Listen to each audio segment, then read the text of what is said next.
The first match for the All Blacks of their Rugby Championship 2024 campaign has not ended in the way a lot of people anticipated, and in this video I'm going to be giving my starting XV of what I would like to see for the second test match up against Los Pumas. Now, I believe there were a few players who stepped up against Argentina in that first game. There were also quite a few that showed maybe they weren't the right selection for a game up against the Pumas. So maybe we do see a few changes for Scott Robertson's side. We will start now with the front row. Number 1, Ethan de Groot. Number 2, Cody Taylor. Number 3, Tyrell Lomax. I can't really see them changing too much in terms of the front row. Now, of course, these three weren't really heavily involved when it came to the scrums, mainly because we didn't have a scrum in this game up until around 60 minutes. I thought they all did relatively well. Lineouts weren't too bad for the ABs early on, which was a massive improvement from what we did see in the English series. So I would still go with the same, although I would also like to see Tamaiti Williams added in somewhere for the All Blacks, whether it is in the starting lineup or off the bench. I think that his size is so important up against a side like Argentina. I think that the scrummaging in the second half did let the All Blacks down quite a bit. They were getting pushed backwards, lacking that physicality. So having someone like the Man Mountain at number 1 or 17 may be exactly what they do require. Now, physicality, another man that you could maybe think about adding into that starting lineup could be a Suffer or more. He had a decent impact off the bench, I felt, but overall, I think Taylor is probably the safer option in the locking duo. Now, I'm not too sure what the report is about the injury of Patrick Tuipulotu, but he was left out of that first match up against Argentina. If he is available, I would have him as my number 4 in this match, but I'm erring on the side of caution, so I haven't put him there in that number 4 jersey. Instead, I have gone with Tupavai and then number 5, Sam Derry. I think that Derry really impressed throughout his starting spot up against Argentina, starting debut as well, so to be able to perform like that, he's got a very bright future, and I believe that number 5 jersey at the moment is the one that he should be going for. Tupavai, he had some good moments. Overall, like I said, the lineout for the All Blacks was a lot stronger compared to the previous July internationals. So I would still go with the same young combo. Josh Lord off the bench, not too bad of an option either for the ABs here in the loose forward trio. Number 6, depending on his injury, I've actually gone with Luke Jacobson. Now, Ethan Blackadder, he was definitely one of the more active All Blacks out there on the field, but at times it just seemed like there was a whole heap of activity and not a lot of oomph behind it, if that makes sense. He made a lot of tackles throughout the game, but at the same time, we didn't really see that jackling over the ball, getting the turnovers. Argentina were doing it very well, and anytime there was that opportunity to get in the breakdown, the Pumas would do just that. New Zealand, their loose forward trio, I don't know what it was, but it just didn't quite seem to hit the way that we did anticipate. I thought that Dalton Papali'i and Ardie Savea, they were both relatively solid. Once again, though, at international level, it seems like Dalton does disappear at times throughout a game. I still kept him as my number 7, though, and I did stick with Ardie Savea as my number 8. But I would like to see a lot more of this loose forward trio, even if it is just getting the ball in hand and having a carry every once in a while. It just seemed to be up against Argentina, we were lacking that cohesion between the loose forwards and the backs, and I think that that could have also been because of who they started as the number 9. For this game, I would have Cortez Ratama as the starting 9, and number 10, I would have Damian McKenzie. Now, a huge amount of people were critiquing the way that Damian McKenzie played. One of the most talked about moments for the All Blacks in terms of where it was going wrong was that pass back from Damian McKenzie that missed the men, and then Rieko Ioane having to clean that ball up 5 metres out from the line. Argentina then managing to get themselves a very important try. But what people seem to be forgetting is McKenzie wasn't the first man to have a bad pass throughout that same move. The pass to McKenzie from Ardie Savea was actually the start of that whole downfall. Now, people aren't talking about that, of course, because Savea had a good game, and it is much easier to blame Damian McKenzie. At the end of the day, look at the way he smiles when he takes a kick.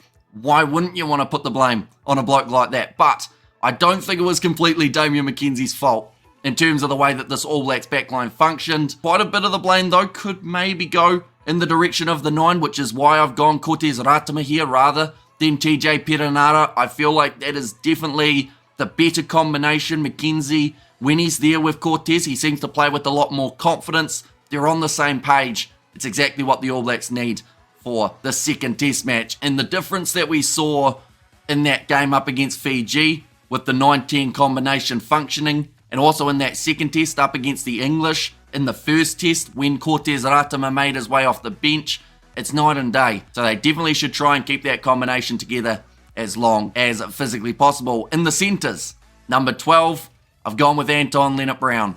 Number 13, this is where I've gone with Billy Proctor. Now, some were saying that he's got a bit of an injury.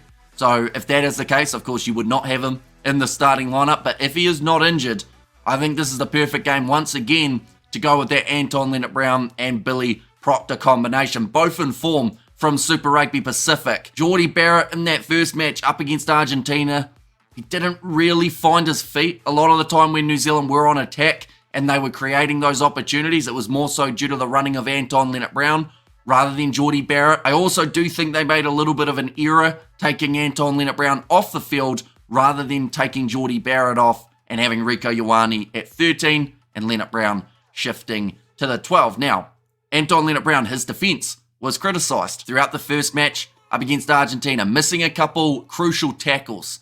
People were saying Rieko Ioane, if he had been on the field, he would have been able to make them. But I think the big difference that you get with Anton Lienert-Brown is at least the man at this stage is able to score tries. Sounds harsh, but sadly at the moment for Rieko Ioane, that is the reality that the All Blacks have got with their number 13. The fact that Anton Lienert-Brown scored more tries in that game up against Argentina than Rieko Ioane scored throughout the whole of the Super Rugby Pacific season and that series up against the English. And I have seen an influx of comments coming in since that loss for New Zealand saying that Super Rugby is the downfall of New Zealand rugby, that it's not quite up to the caliber of some of the other competitions around the world. So I have to ask this, if that is the case, then how isn't Rieko Ioane a world-class 13, a man who has been scoring tries for fun in recent years, not able to get any sort of points to his name, any sort of tries? He might have a few try assists, but Lienert-Brown, I think he is the better option in that midfield combo at the moment between those two. Some may disagree and say that that defence is what will win the game for the All Blacks, but I think overall Anton Lienert-Brown, he was one of the standouts throughout that contest, even with those defensive errors. Billy Proctor, fantastic game up against the Fijians, really showing why he should be somewhere near that starting lineup, if not off the bench. At worst case scenario, give him a spot at 22 or 23, and I think the All Blacks will have a little bit more success. But we were talking about Anton Lienert-Brown and defensive errors that did take place throughout that game. Speaking of defensive errors, the man who's normally at number 11, Mark Talia, I have not got him there. That was a pretty brutal transition. My bad. Number 11, I have gone with Caleb Clarke here. I thought that Talia was strong at times, definitely off the kickoff, being able to claim a lot of those. He had that era where he couldn't keep the ball in the field of play. Argentina then getting themselves the rolling maul try.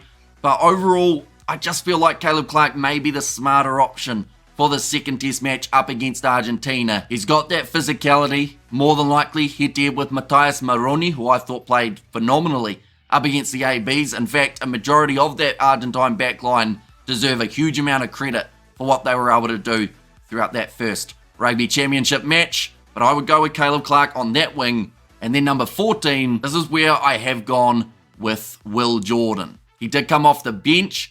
He had some good moments. He wasn't really given enough time, I don't believe, to be able to fully find his feet. He had that full pass that went to Damian McKenzie that then eventually led to the All Blacks scoring, but it was overruled due to that forward pass.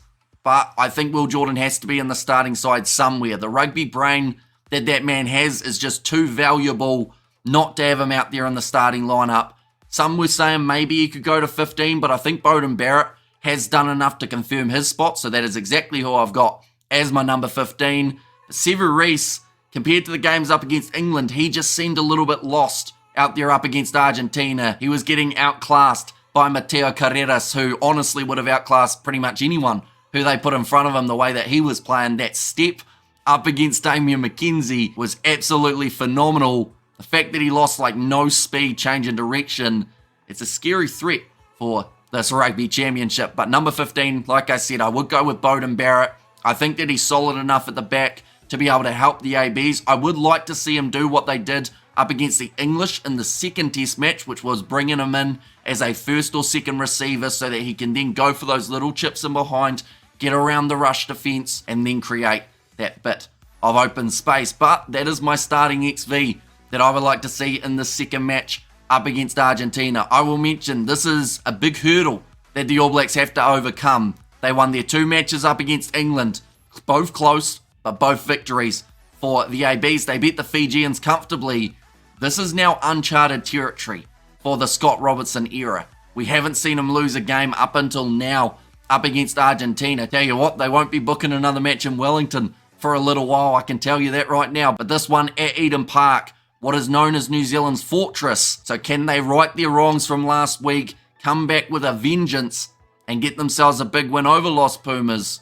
Or can Argentina continue their underdog story of this Rugby Championship and somehow pull off 2 wins from 2 up against New Zealand on New Zealand shores? But nonetheless, do let me know who you would have in your starting XV. I will be honest, I'm a little bit happier with my backline than I am with the forward pack. I feel like there are still a couple little reshuffles, perhaps, that they could make throughout those forwards to make it even stronger. I do want to see Pasilio Tosi somewhere in this lineup, but then saying that, you need Fletcher Knowles scrummaging later on in the game. So maybe Pasilio Tosi starting? Can you put him ahead of Tyrell Lomax? I don't know whether you can, to be honest, but we'll see what they do. This lineup was a little bit more unpredictable when Scott Robertson did announce it last Thursday, and it seemed like a little bit of a new look side. It had some decent combinations that just didn't quite perform when the pressure was at its highest. So I've got my mum with me. She's quite the expert. Hi. Who are 3 players you feel did earn their spot in the starting lineup for this week? Leonard Brown. Ooh, controversial. I said that too, and I feel like people would get angry. Why? Well, defensively, you know, there were a couple errors, weren't there? Yeah, but he was the only one there. Where were the rest of them? Is this... No, is that's this, my lineup. That's your lineup. Yeah. Artie Xavier. Why you yell it like that? Artie Xavier. He's the captain, isn't he? Yeah, that's a good point too, actually. And looking at the rest of them, I don't know that anyone else would put their hand up as captain material, would they? But then, I mean, he wasn't 100% on his game either. He threw that stupid pass out the back to start with, and then everyone's blaming Damien McKenzie. Come on. I'm going with Damien McKenzie. Oh. Are you? Yep. I feel like you just want to stick it to the haters, don't you? I see what's going on. Yeah. I do. Yep. Sam Darry. Why? Oh, he's huge on attack, and he's defended well, and he's always there. Did he get any line-out? They had a few. The line-out wasn't bad for the All Blacks. So overall, what's with this when they, they're standing there and then they go forward, then go back, and they're expecting the hooker to still throw to them?